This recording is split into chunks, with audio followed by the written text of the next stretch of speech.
जय हिंद। आज की क्लास में हम लोग कक्षा 10th क्लास के विज्ञान के अंतर्गत भौतिकी के पहला नंबर अध्याय प्रकाश के परावर्तन से कुछ क्वेश्चन हम लोग पिछले वीडियो में डिस्कस किए थे। अगर आप वह वीडियो नहीं देखे हैं तो इस वीडियो के डिस्क्रिप्शन में उस वीडियो का लिंक है, आप यहां से उसे देख लीजिए। क्योंकि पहले वीडियो में हम लोग पढ़े थे प्रकाश क्या होता है, उसके बाद में हम लोग पढ़े थे कि प्रकाश स्रोत क्या होता है, मानव निर्मित प्रकाश स्रोत कौन है और प्राकृतिक से लेटेस्ट जो है प्रकाश स्रोत क्या है। फिर उसके बाद हम लोग पढ़े थे प्रदीप्त वस्तुएं क्या होते हैं और उसके बाद में अप्रदीप्त वस्तुएं क्या होते हैं। आगे हम लोगों ने डिस्कस किया था कि किरणपुंज किसे कहते हैं और उसके बाद में प्रकाश के प्रकीर्णन क्या है। तो इन सभी वीडियो को आप अगर नहीं देखे हैं तो उसका लिंक मैं इस वीडियो के डिस्क्रिप्शन में डाल दिया हूं, आप यहां से देख सकते हैं। तो चलिए आज का जो सेशन है उसी चैप्टर से हम लोग, ये पार्ट 2 वीडियो है, इसके बाद फिर हम पार्ट 3 वीडियो लाएंगे। आज हम लोग समझते हैं प्रकाश का किरणपुंज के तीनों प्रकार। हम उस दिन आपको बताए थे पिछले वीडियो में कि प्रकाश के किरणपुंज किसे कहते हैं। तो प्रकाश के किरणपुंज का परिभाषा हम बताए थे आपको कि प्रकाश के किरणों के समूह को हम लोग क्या कहते हैं, प्रकाश का किरणपुंज कहते हैं। और प्रकाश के किरणपुंज के कितने भेद होते हैं, तो प्रकाश के किरणपुंज के 3 भेद होते हैं, यानी प्रकार होते हैं। पहला नंबर प्रकार बताए थे अपसारी किरणपुंज, दूसरा है समानांतर किरणपुंज और तीसरा है अभिसारी किरणपुंज। तो हम लोग एक एक करके इसे समझ लेते हैं कि पहला है अपसारी किरणपुंज किसे कहते हैं। तो इस प्रकार के किरणपुंज में, अपसारी किरणपुंज में प्रकाश की जो किरणें होती है एक बिंदु स्रोत से निकलकर फैलती हुई चली जाती है। आप यहाँ देख सकते हैं यह एक बिंदु स्रोत से निकल करके फैलते हुई चली जा रही है किरण। तो इसी किरण को हम लोग क्या कहेंगे, अपसारी किरणपुंज। जैसे हम लोग टॉर्च जलाते हैं तो एक बिंदु स्रोत से निकलकर फैलते हुए चली जाती है, तो इसका एक बेस्ट उदाहरण हो सकता है आपके लिए टॉर्च।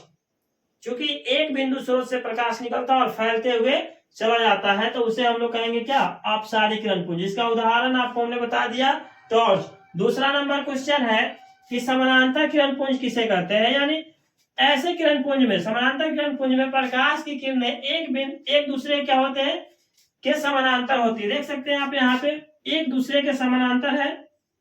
चित्र में देखिए, बहुत अधिक दूरी पर स्थित प्रकाश स्रोत, जैसे कि मान लीजिए वो प्रकाश कहां से आ रहा है, सब प्रकाश जो जा रहा है यह सूर्य से जा रहा है। कहां से जा रहा है, बहुत अधिक दूर से आती हुई प्रकाश की किरणें, आती हुई प्रकाश के किरणों के समूह को क्या कह सकते हैं, हम लोग कह सकते हैं कि वह जो किरण आ रही है वह क्या है, समानांतर किरणपुंज है। क्योंकि इन किरणों के बीच की जो दूरी है समान है। क्या है, समान है। उम्मीद करते हैं कि आप दूसरा समझ गए होंगे। तीसरा हम लोग समझते हैं कि अभिसारी किरणपुंज किसे कहते हैं।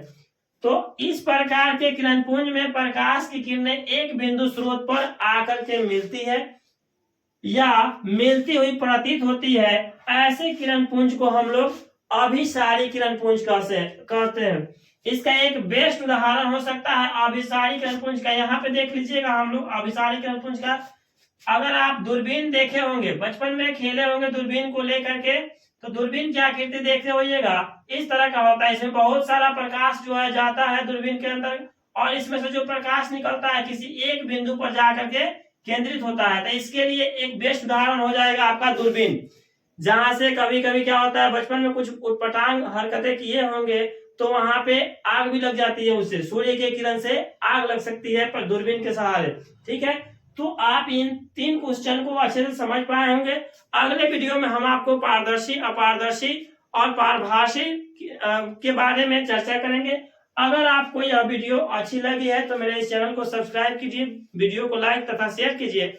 और अगर आप चाहते हैं इसी तरह से बेहतरीन तैयारी के साथ आगे अपने संपूर्ण विषयों की तैयारी करना, तो आप मेरे एप्लीकेशन MG+ एकेडमी को प्ले स्टोर से डाउनलोड कर सकते हैं। वहां पे एक बहुत ही बेहतरीन सा कोर्स मंजिल बैच 2026 के नाम से लॉन्च किया गया है, जहां पे आपको हर सब्जेक्ट का ऐसा ही डिटेल्स वीडियो के साथ या लेक्चर वीडियो के साथ में समझाया गया है, जहां से आप एक एक चीज को सुनकर या देखकर अपने टाइम अनुसार समझ सकते हैं।